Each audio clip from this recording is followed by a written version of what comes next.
It's happened to every black person I know. More than once to be sure, but that first one? Like a first crush, the first kiss, or your first time? It's special. It stays with you and codes itself onto your cells. The first time it happened to me, I was 5. And I had recently been labeled gifted. And I was in the first grade instead of kindergarten. One day at recess, running toward the swings with a friend of mine, I heard, "Look at the little niggers go." In the moments between my tiny feet running across the blacktop and plopping my bottom onto a hot rubber swing, the thought caught in my head was, That was mean. I don't know why it was mean, but it felt mean. I don't think I even knew what the word meant, but I knew that it was meant to hurt. To taunt. To shame. In that moment, I decided to pretend it didn't happen. I remember wanting to ask my mother what it meant and why it hurt my feelings. But I knew I shouldn't. I knew it was something I should keep to myself. Like my first crush, my first kiss, and my first time. By 9, I had a full understanding of the word.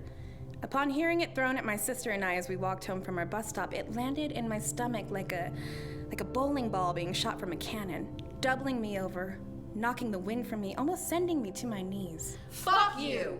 My sister and I yelled back at them. Then we proceeded to analyze every micro-millisecond of the exchange as we continued towards home.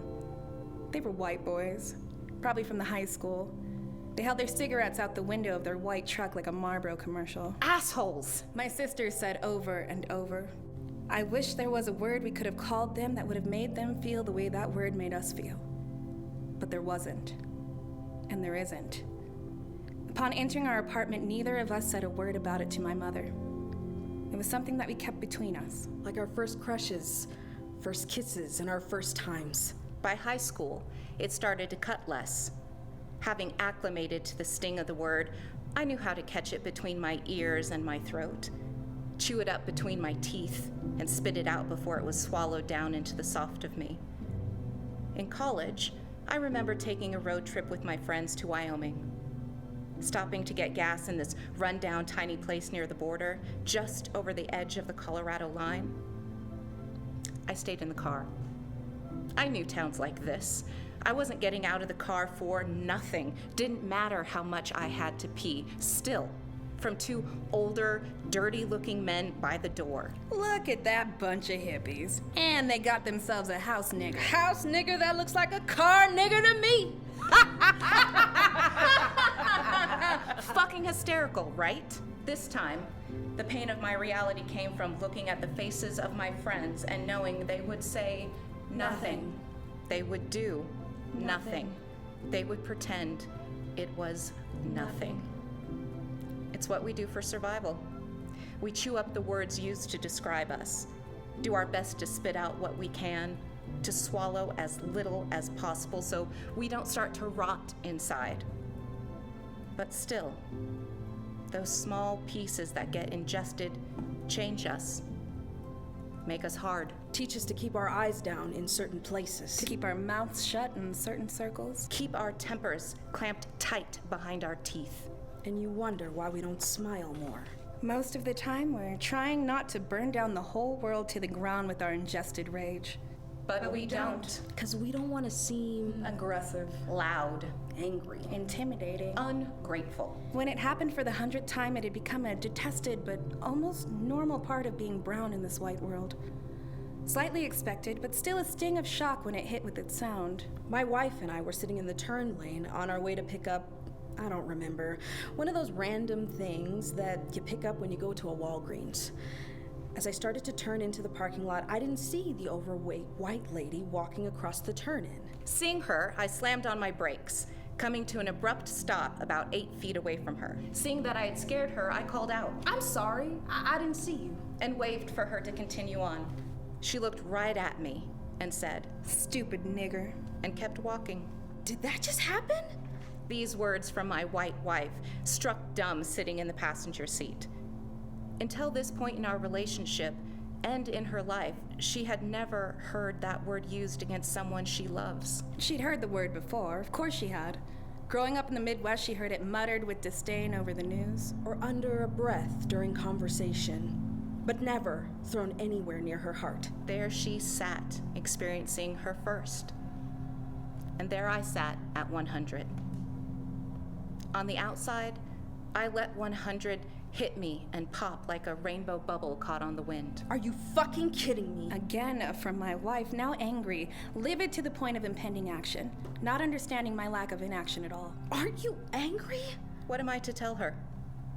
Which words should I use to cobble together something that resembles? Sometimes this is just the way things are. How do I tell her that sometimes when chewing words meant to hurt us, we end up biting our tongues? That sometimes the blood, bitter and warm, slowly filling our mouths is all we need to remember. Emmett Till, Medgar Evers, Addie Mae Collins, Denise McNair, Carol Robertson, Cynthia Wesley, Jimmy Lee Jackson, Trayvon Martin, Tamir Rice, Michael Brown, Sandra Bland, Philando Castillo, Ahmaud Arbery, Elijah McClain, Breonna Taylor, George Floyd, Dr. King.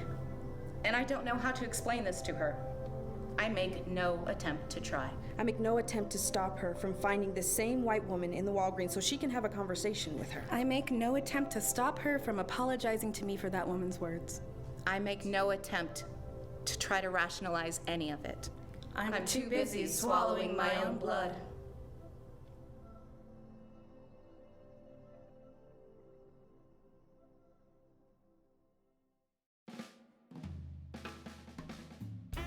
So, I am sitting here with Marisa Hebert, Kayla Roquemore, Cheerish Martin.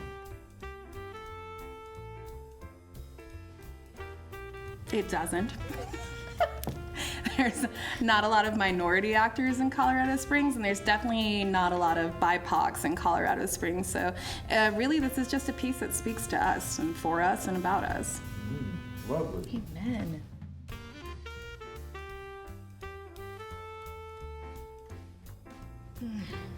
Keep looking. I've been in this community for 2 decades, and it has taken 2 decades to get enough of us together that we can actually do something and make some change. So I would say keep looking, keep going to theater, keep going online. Wait for Cheerish to be born.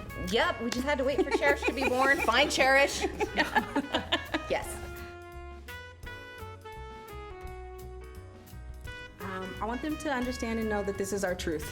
This is something that we live every single day of our lives. And what's even more mind-blowing is this is something my mother and my grandmother and her mother have lived all of their entire lives. And so as we are supposed to be making changes and progressing and moving forward, this is the one thing that continues to stay constant. So this is something that I want our community to start to understand. These are some of the struggles that we see on a daily basis, that we are almost customized and we customize ourselves to live in a safe world.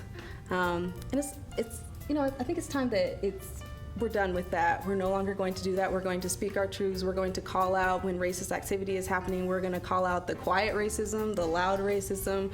We're going to call all of that out. Microaggressions. Yeah, microaggressions, Yes. all of that. We're no longer going to be quiet about that.